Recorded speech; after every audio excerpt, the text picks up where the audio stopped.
Welcome guys, today I bring you another educational video. We are going to be talking about girl child mutilation. I don't want to use the word that starts with CIR because all these platforms, I think they're crazy. Sometimes when we talk about something educational and something that people will learn from, they block the video, they strike the owner of the page, but I have to brave this because we need to be our brother's keepers. We need to know what is going on. A dear friend of mine sent me a video, a friend, a follower, a mommy, a friend, and everything, auntie, all of the above.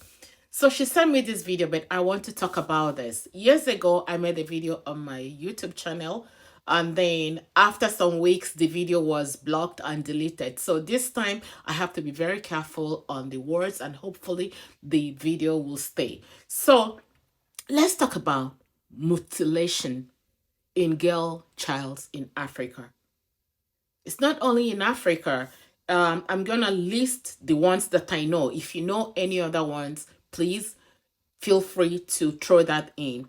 Ethiopia, Somalia, Kenya, Nigeria, Egypt. It's also happening in Egypt. I live in Toronto. I have a friend here, or I know somebody here.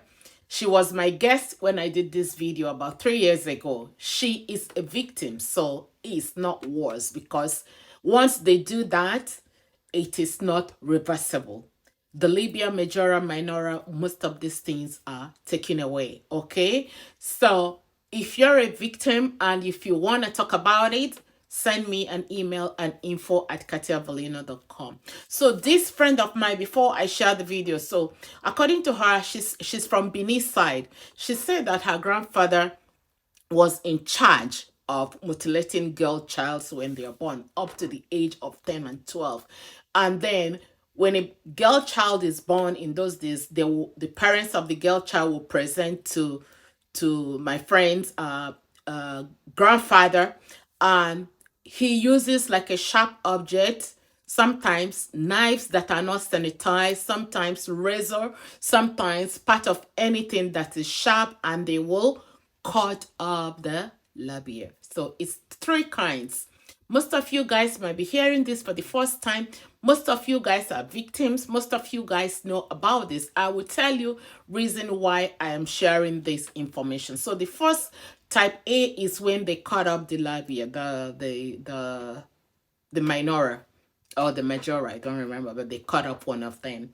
And then the second one is when they cut both of them, the labia minora and the majora, they cut it, right? So and then the third part is when they scrape everything, like you know how the VJ looks like, they scrape everything and they use needle and thread, and they will sew it up, and they will leave the girl child with a little bit hole just to pee and for the penetration. And when those girls get into adulthood, a lot of them have difficulties having children. A lot of children die during the process of coming into the world. A lot of women don't make it. Why are those parents, and why is this a culture? Some people believe that it is because once they do that, girls will stay at home. They will not be promiscuous. This is their belief. That's what they believe in. Let me play the video with you guys, and then I'll come back with my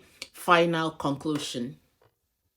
Here, female genital. I need you to remember this, Shamsa. This one. The one that was held down in the same chair that her cousin bled on seconds before.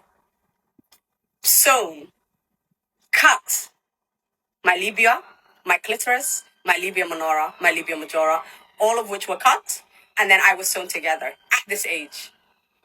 I could have died at this age. There was a 7-year-old. I'm going to leave that there. And this is my sister. I moved her face. That's my mama. But she had it with me as well.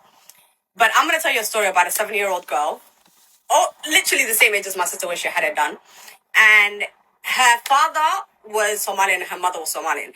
The father said no. The mother said yes. The mother went ahead and did it. But the father just said no. And just to his no. He didn't make actions. He didn't move. He didn't prevent. He didn't do anything. He just said, no, don't do it. And then she was like, yeah, I'm going to do it. And then she ended up doing it. But you should have been there as a father. Anyway, they did type 3 FGM. They removed her clitoris, labia minora, labia majora, shut her together, then took a needle, a sewing needle, sewed her together. And because there was the holes that were left, the small hole for urination and the one for penetration, were so small that the girl could not urinate. And her belly got bigger and bigger and bigger and bigger by the day. So when it got to like the fourth or third day, she's bloated, right? Her belly is massive. So the father got really pissed off, and he was like, "Look what you did to my daughter. Go and undo it."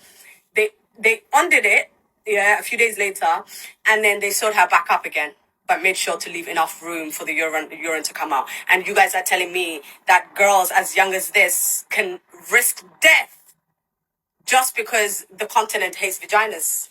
Africa, get a grip. So, guys, when you watch the young girl that is talking, I presume she's maybe in her 20s or 30s, right? So, what does that tell us? The things is still happening. It is happening. Somebody told me that as at 21st century, it is still happening in some part of Nigeria.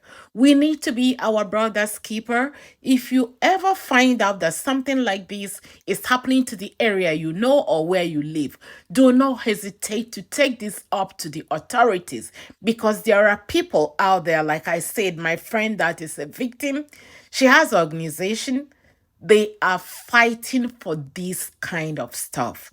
Don't keep it to yourself. Don't say, oh, I saw them. Oh, I tried my best.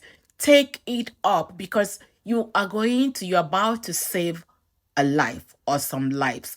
And it is because most these people that are doing this is all they know.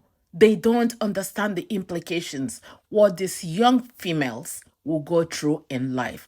Share this video, please. Share, and let your voice be heard. If you know about it, speak about it. Sometimes people speak and they don't do. Hear what the girl said when she was telling a story about a 7 year about somebody she knew.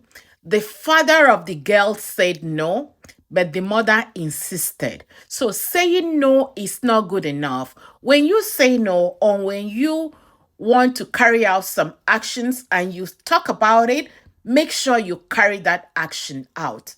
Make sure you do it practically, because a lot of people are good in talking. That's why it says that talking is cheap. If you know that, talk about it and do something about it.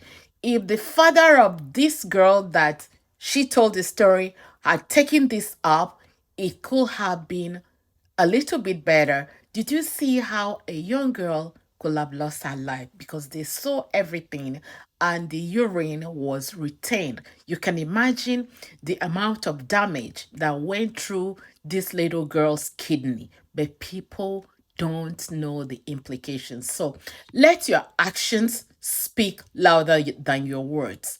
Take it up, talk about it, now, the era of social media. Use hashtag and find out organization around you that can help you save a little girl. If you know something, talk about this.